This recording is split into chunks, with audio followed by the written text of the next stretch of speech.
बहुत बहुत स्वागत है आप सभी का आपके अपने चैनल प्रिंस लर्निंग सेंटर में। और आज की इस वीडियो में हम लेकर आ चुके हैं BCom 5th semester goods and service tax का कंप्लीट पेपर, जीएसटी का कंप्लीट पेपर। जीएसटी का पेपर कैसे आता और कौन कौन से महत्वपूर्ण प्रश्न हैं जो कि हर बार पेपर में आते हैं, आज की इस वीडियो में हम कवर करने वाले हैं। वीडियो बहुत ज़्यादा इन्फॉर्मेटिव होने वाली है, तो वीडियो को लास्ट तक ज़रूर देखिएगा। चैनल पर पहली बार हैं, चैनल को सब्सक्राइब नहीं किया, चैनल को सब्सक्राइब कर बेल आइकन को ऑन कीजिएगा ताकि आने वाली वीडियोज़ का नोटिफिकेशन आपको मिलता रहे। आइए शुरुआत करते हैं दोस्तों। ये बीकॉम 5th सेमेस्टर का पेपर है, जैसा कि आप देख पा रहे हो गुड्स एंड सर्विस टैक्स का ये पेपर है।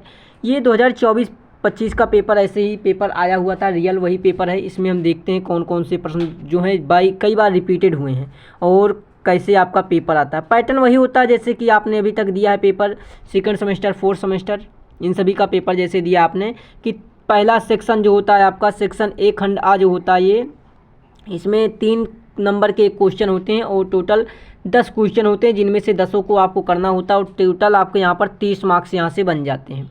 आइए देखते हैं पहला प्रश्न क्या है जो कि बहुत ज़्यादा इंपॉर्टेंट बन जाता है। तो जीएसटी के लिए सबसे पहला इंपॉर्टेंट प्रश्न बन जाता है अप्रत्यक्ष कर की विशेषताएँ क्या होती हैं।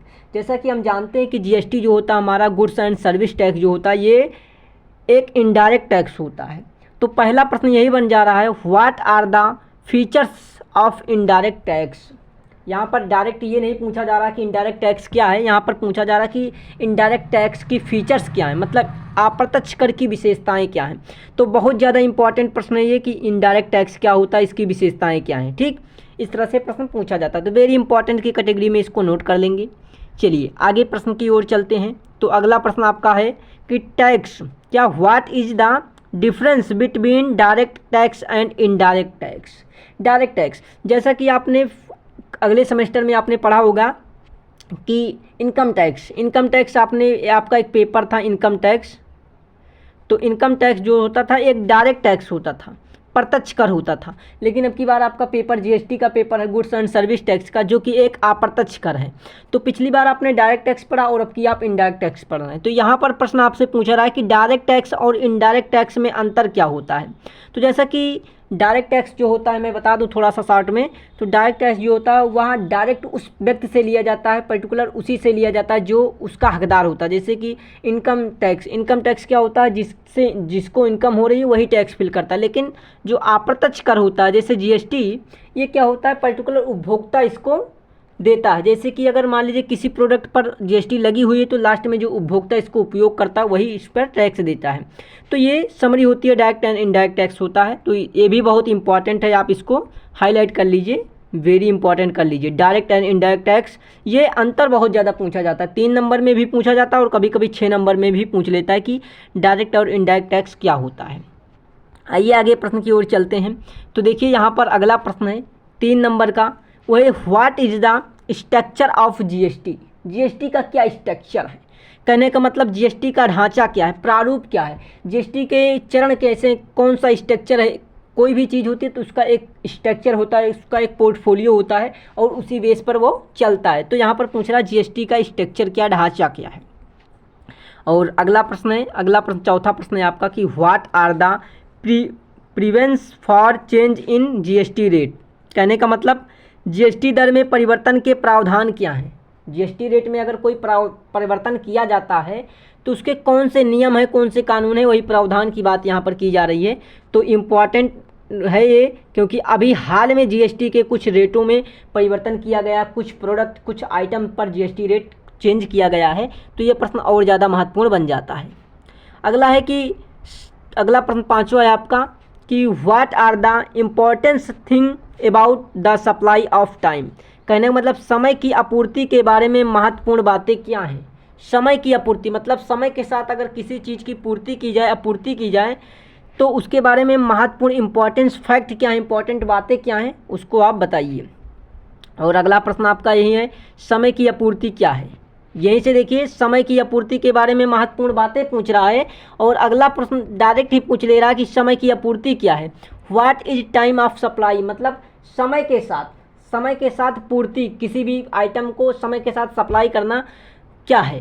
ठीक, और इसके बाद तो एक बहुत ही वेरी इंपॉर्टेंट क्वेश्चन आ जा रहा है, जीएसटी का पंजीकरण का अर्थ क्या है। वेरी वेरी इंपॉर्टेंट कर लीजिए, ये लॉन्ग में भी प्रश्न पूछा जाता है। जीएसटी का पंजीकरण कराने का चरण क्या है, प्रोसेस क्या है, किस प्रोसेस से आप जीएसटी का रजिस्ट्रेशन करा सकते हैं।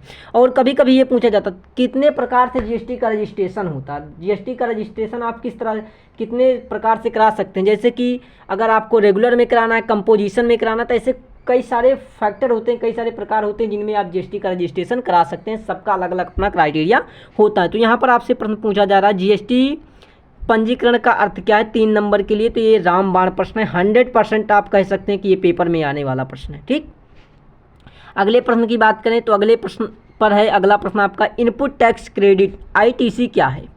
इनपुट टैक्स क्रेडिट, जैसा कि इनपुट टैक्स क्या होता है, टैक्स आपका जैसे होता है 2 प्रकार का होता है, एक डायरेक्ट और इनडायरेक्ट टैक्स। और जैसे इनपुट टैक्स मतलब ये आयात पर लगता है। अगर आप कहीं से कोई भी सामान परचेज कर रहे हैं, कहने का मतलब अगर दूसरे विदेशों से सामान आ रहा है तो उसमें क्या कर रहे हैं आप, इनपुट कर रहे हैं, मतलब ले आ रहे हैं, तो इनपुट टैक्स हो जाएगा। ठीक, ITC। दूसरा अगला प्रश्न बन रहा है कि रिटर्न का अर्थ क्या है। Return, what is the meaning of return. जब कोई भी आप आइटम परचेज करते हैं, अगर मान लीजिए आइटम में कोई बाय डिफ़ॉल्ट कमी होती है, आइटम आपका सही नहीं होता, तो आप उसको रिटर्न कर देते हैं। ठीक, तो वही आपका ये रिटर्न पॉलिसी हो गई। ठीक, तो यहाँ पर क्या है, रिटर्न का क्या अर्थ है, वही रिटर्न का अर्थ यहाँ पर आपको देना है। और अगले प्रश्न की ओर चलते हैं, अगला प्रश्न देखते हैं। तो अगला प्रश्न जो आपका है GSTR3B रिटर्न क्या होता है। GSTR3B रिटर्न क्या होता है। रिटर्न के कई प्रोसेस होते हैं, जैसे कि आप जब GST फिल करते हैं तो उसमें रिटर्न भी अप्लाई करते हैं, जिससे क्या होता है कि आप जो टैक्स फिल करते हैं आपको टैक्स में छूट मिलती है। ठीक, तो GSTR1, GSTR2, GSTR3 इस तरह से नामों में डिवाइड होता है। तो उसका एक फैक्टर है GSTR3B। ये क्या होता है, ये रिटर्न क्या होता है, इसको आप स्पष्ट कीजिए। तो इम्पॉर्टेंट कह लीजिए, आप इसको इम्पॉर्टेंट कह लीजिए। जो GST के रिटर्न पॉलिसी फैक्टर हैं, जैसे कि GSTR1 हो गया, GSTR2 हो गया, GSTR3B हो गया, GSTR2B हो गया, ये सब जो हैं ये इम्पॉर्टेंट हैं, ये डायरेक्ट पूछ लिए जाते हैं। ठीक, और यहीं पर आपका सेक्शन ए होता है कंप्लीट, और यहाँ से देखिए आपका सेक्शन बी स्टार्ट होता है। आइए सेक्शन बी में देखते हैं कौन कौन से प्रश्न हैं। सेक्शन बी जैसा कि आप जानते ही हो कि आपका जो 4 क्वेश्चन यहाँ पर करने होते हैं, दिया गया होता है आपको 6 क्वेश्चन 4 करने होते हैं, और हर एक क्वेश्चन का अंक 6 नंबर का होता है। टोटल 24 मार्क्स यहाँ से अपना कंप्लीट कर सकते हैं। तो आइए देख लेते हैं कौन कौन से महत्वपूर्ण प्रश्न हैं लॉन्ग के लिए। तो सबसे पहला प्रश्न जो आपका है, देखिए ये पहला प्रश्न है कि what are types of indirect tax before GST। कह रहा है कि GST से पहले अप्रत्यक्ष कर के प्रकार क्या थे। जैसा कि वर्तमान समय में भी हम GST पढ़ रहे हैं, GST लागू है, लेकिन ये GST कब लागू हुआ, GST लागू हुआ 1 जुलाई 2017 को। तो 1 जुलाई 2017 के पहले GST के क्या रेट थे, किस प्रकार कितने प्रकार से GST लगा करती थी। ठीक, हालांकि जब से ये लग गया 1 जुलाई 2017 से, तब से तो GST सब चीज़ों को मिलाकर एक कर दिया गया, जिसमें तमाम प्रकार के जो टैक्स हुआ करते थे उनको एक में ला दिया गया। लेकिन जब नहीं था GST, तब उसके पहले अप्रत्यक्ष कर के कितने प्रकार थे, कितने प्रकार से टैक्स लिया जाता था किसी वस्तु या सेवा पर। ठीक, तो उसको आपको यहाँ पर एक्सप्लेन करना 6 नंबर में है, बहुत ही ज़्यादा महत्वपूर्ण प्रश्न है। और अगले प्रश्न की बात करें तो अगला प्रश्न है व्हाट चेंजेज में ट्रेडर्स फेस अंडर GST। मतलब GST के तहत व्यापारियों को किन किन चुनौतियों का सामना करना पड़ सकता है। मतलब जो व्यापारी होते हैं वे GST को लेकर किन किन समस्याओं का सामना करते हैं, किन किन समस्याओं का सामना करना पड़ता है। वेरी इंपॉर्टेंट क्वेश्चन कह सकते हैं, बहुत ज़्यादा प्रश्न आता है ये। ठीक, वेरी इंपॉर्टेंट कर लीजिए। ठीक, कि किन किन समस्याओं का सामना करना पड़ता है व्यापारियों को GST को लेकर। अगला प्रश्न है आपका what are the rules of payment based setup policy. ठीक, भुगतान आधारित आपूर्ति के नियम क्या हैं, भुगतान संबंधित आपूर्ति के नियम क्या है, सप्लाई के क्या नियम हैं, पेमेंट के क्या नियम हैं। ठीक, अगला क्वेश्चन है what is the difference between intra state supply and inter state supply. आइए, इंट्रा स्टेट सप्लाई क्या होती है और इंटर स्टेट सप्लाई क्या होती है, दोनों में डिफरेंस क्या है। तो आइए बात कर लेते हैं पहले इंट्रा स्टेट क्या होता है। इंट्रा स्टेट का मतलब ये होता है अगर आप कोई भी आइटम अगर अपने ही स्टेट से परचेज कर रहे हैं तो आपका इंट्रा स्टेट कहलाता है। लेकिन इंटर स्टेट क्या होता है, इंटर स्टेट का मतलब आप कोई भी आइटम दूसरे स्टेट से परचेज कर रहे हैं, जैसे कि आपकी कंपनी या आप जो हैं आप उत्तर प्रदेश से और सामान खरीद रहे हैं बिहार से, तब आपका हो जाएगा इंटर स्टेट परचेज। ऐसा कोई भी आइटम परचेज कर रहे हैं जो कि आप दूसरे स्टेट से कर रहे हैं तो वो इंटर स्टेट के अंतर्गत आएगा। लेकिन स्वयं के स्टेट से परचेज कर रहे हैं, सेल्स कर रहे हैं, तो ऐसा परचेजिंग या सेल जो होगा आपका इंटर स्टेट कहलाता है। आई होप आपका ये क्लियर हो गया होगा।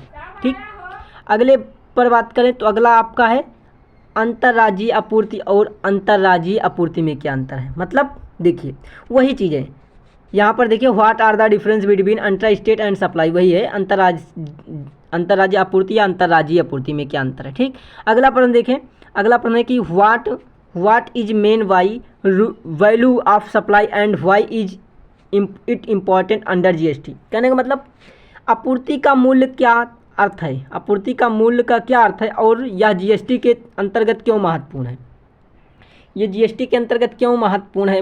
ठीक, ये इम्पॉर्टेंट कह लीजिए। और अभी जो आपने देखा, अभी अब अगला प्रश्न आपने जो देखा इंटर स्टेट वाला, इंटर स्टेट का जो आपने ये प्रश्न देखा कि इंटर स्टेट और इंटर स्टेट, इसको आप 100% कह लीजिए कि एग्जाम में आने वाला प्रश्न है। ठीक, 100% एग्जाम में आने वाला प्रश्न है। अगले प्रश्न की बात करें, अगला प्रश्न जो है आपका यह है what does input tax credit ITC main, how it's used. Input tax credit क्या अर्थ है और इसका उपयोग कैसे किया जाता है। देखिए अभी 3 नंबर में आया था इनपुट टैक्स क्रेडिट आईटीसी, ये लॉन्ग में भी आया है, तो इसको आप 100% मार्क कर लीजिए 100% मार्क। पेपर में कई बार रिपीटेड क्वेश्चन है ये सारे। ठीक, तो इनपुट टैक्स क्रेडिट क्या होता है, इसका उपयोग कैसे किया जाता है, आप इसको तैयार जरूर करिएगा। और अगले प्रश्न की बात करें, what is the process of E way bill under GST. E way bill क्या होता है, इलेक्ट्रॉनिक बिल जिसको कहते हैं, ई वे बिल।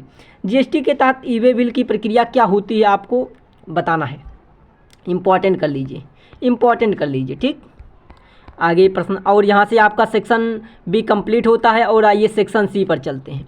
सेक्शन सी खंड सा, जिसमें आप सभी लोग जानते हैं कि 10.5 नंबर के प्रत्येक क्वेश्चन होते हैं और यहाँ पर आपको 4 क्वेश्चन दिए जाते हैं जिनमें से 2 क्वेश्चन आपको करने होते हैं। और टोटल मार्क्स की बात करें आपके, तो यहाँ पर टोटल मार्क्स जो बनता है आपका ये 21 नंबर का टोटल सेक्शन सी होता है। ठीक, तो यहाँ से बड़े अच्छे तरीके से आप 21 नंबर अपना बना सकते हैं अगर इन प्रश्नों को आप तैयार करते हैं। आइए देखते हैं कौन कौन से प्रश्न हैं जो कि बहुत ज़्यादा महत्वपूर्ण बन जाते हैं। तो पहले प्रश्न की बात कर लेते हैं जो 10.5 नंबर का है, वो है कि what is the difference between composite supply and mixed supply under GST. समझ पा रहे हैं, जीएसटी के तहत संयुक्त आपूर्ति और मिश्रित आपूर्ति में क्या अंतर है। संयुक्त आपूर्ति और मिश्रित आपूर्ति जीएसटी के अंतर्गत, ये इम्पॉर्टेंट नहीं, वेरी वेरी इम्पॉर्टेंट है। मतलब डिफरेंस क्या, दोनों में अंतर क्या। कंपोजिट सप्लाई जो होती है और मिक्स सप्लाई, मतलब कई सारी चीज़ें होती हैं, मिक्स होते हैं, कंपोजिट मतलब अलग अलग होती हैं। ठीक, तो इनमें क्या अंतर होता है आपको एक्सप्लेन करना है। लॉन्ग में है 10.5 नंबर में, तो अच्छे से एक्सप्लेन करना पड़ेगा। अगला प्रश्न है कि what is the meaning of point of supply POS and why is it important under GST. स्थल आपूर्ति POS का क्या अर्थ है और यह जीएसटी के अंतर्गत क्यों महत्वपूर्ण है। तो इसको भी आप इम्पॉर्टेंट कह लीजिए, वेरी इम्पॉर्टेंट कह सकते हैं कि POC क्या है और ये जीएसटी के अंतर्गत इसको महत्वपूर्ण क्यों दिया गया, महत्व क्यों दिया गया, क्यों महत्वपूर्ण है। ठीक, और अगले प्रश्न पर चलते हैं। अगला प्रश्न जो है what is regular assessment under GST and how it done. GST के अंतर्गत सामान्य आकलन रेगुलर असेसमेंट क्या है और ये कैसे किया जाता है। ठीक, कभी कभी ये पेपर में आ जाता है तो इम्पॉर्टेंट आप कह सकते हैं। ठीक, और अगले प्रश्न पर चले, सबसे लास्ट प्रश्न की बात करें तो what are the different types of returns under GST and what are their filing dates. बहुत ज़्यादा इम्पॉर्टेंट है, 100% कहने वाला आने वाला प्रश्न है कि जीएसटी के तहत विभिन्न प्रकार की रिटर्न क्या हैं और इनको दाखिल करने की तारीखें के क्या होती हैं, इनको कब दाखिल कर सकते हैं, इनकी तारीखें क्या होती हैं। जैसे कि अभी आपने देखा था GST-R1, ठीक, GST-R1 हो गया, GST-R2 हो गया, GST-R2 भी हो गया, 3 भी हो गया। ये सब जो होते हैं ये रिटर्न करने के प्रकार होते हैं और इनको कब रिटर्न किया जाता है, क्या तारीखें होती हैं, ये आपको डायरेक्ट ऐसे पूछ लेता है कि GST-R1 क्या है। एग्जाम में आपसे डायरेक्ट भी पूछता है कि GST-R1 क्या है, GST-R2 क्या है, GST-R2 भी क्या है, या फिर GST-R3 भी क्या है, ऐसे प्रश्न पूछ लेता है। तो यहाँ से ये 3-3 नंबर में भी प्रश्न इंपॉर्टेंट हो जाते हैं और यहाँ से लॉन्ग में पूछेगा तो इस प्रकार आपसे प्रश्न पूछता ही है। ठीक, तो ये था कंप्लीट जीएसटी का पेपर। आई होप आपको यहाँ से बहुत ज़्यादा हेल्प मिल चुकी होगी। अगर इन सभी प्रश्नों को आप तैयार कर लेते हैं तो यहाँ से मैं 100% कह सकता हूँ कि आप एक अच्छा मार्क्स लेकर आ सकते हैं जीएसटी में। गुड्स एंड सर्विस टैक्स में जीएसटी का जो पेपर होता है इसमें आप अच्छा नंबर लेकर आ सकते हैं, अच्छा स्कोर कर सकते हैं। मैं 100% आपको ये कह सकता हूँ। तो इतने प्रश्नों को आप ज़रूर तैयार कर लेना है। बाकी और अपडेटेड जानकारी के लिए आप चैनल को सब्सक्राइब कर बेल आइकन को ऑन जरूर कीजिएगा, जैसे ही नेक्स्ट वीडियो आती है ताकि आपको नोटिफिकेशन मिल सके। मिलते हैं नेक्स्ट वीडियो में, तब तक के लिए आप सभी को थैंक यू।